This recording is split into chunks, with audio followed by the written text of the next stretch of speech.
Welcome to CUWFalcons.com. Football fans, here it is, the Cheese Bowl, back in our house, following the Falcons' 17-0 victory over Lakeland today. Coach, it's back at our place. What does it mean? It means a heck of a lot. This program, it's usually a tough battle. The history goes way back between the two schools. We've been down on our luck for a couple of years, and I know that it meant a lot to our football team, especially our upperclassmen.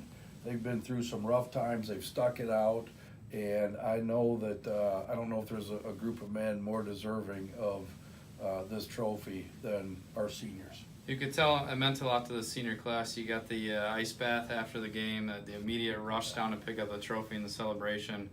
The senior class, like they mentioned, have been through a lot. I want to ask you, we talked about youth of this football team. Yep. Last week you scored 48 points. This week 17. Like two different complete styles of play. Are you happy about that, knowing that you can kind of do whatever you need to do? Oh, very, very happy. I mean, again, this game's all about matchups. I mean, so Benedictine does some things, Lakeland does some things, our next opponent's going to do some things, offensively, defensively, kicking game-wise. Again, my hat goes off to our assistant coaches.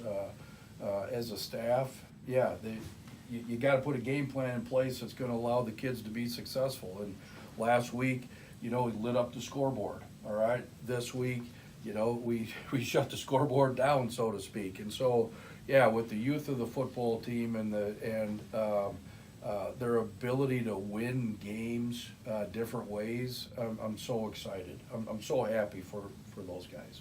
Generally, we come in here, we talk Nixon, we talk Sanders, Edwards, Turner, etc. offense. They put up numbers. I want to steer away from that today. I want to ask you about Jacob Mason. 5 punts, almost a 40-yard average, but 3 inside the 20-yard line. From a special team standpoint, he doesn't always get the attention he deserves, or the unit as a whole, but talk about that and what that aspect meant to the game today. Well, our special teams coordinator, Jeff Walker, always talks about the hidden yardage. And most people notice the special teams when it's a big play. A punt gets blocked or you get a return for a touchdown, all right? But all of a sudden the punt team goes out there and they pin them, you know what I mean? And those are the things that make or break football teams. Mm-hmm. And again, those are not just Jacob, all right, but the guys on the unit. That's preparation, that's film study, that's practice time, that's Coach Walker putting us in the right circumstance to call the right play, kids executing. But Jacob, I mean, he has to come through. Yeah. And he did. And it was a huge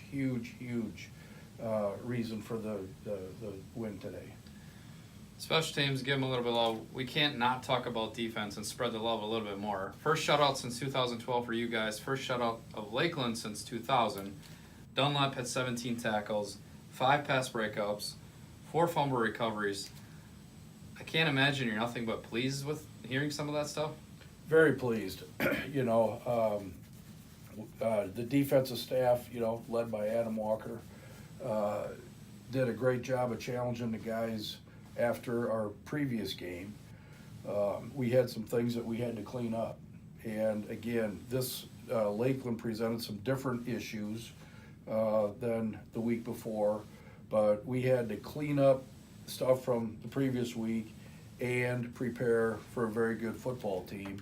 And I think the scheme that he put in place, the scheme that the defensive staff put in place, and our players' ability to execute were absolute. I tip my hat to them. They played with emotion. They were physical. It was a great win. All right, Coach, let's take this, put this in your office. Let's admire for a little while, move on to the next one. Stay tuned to CUWFalcons.com for more updates on the football program.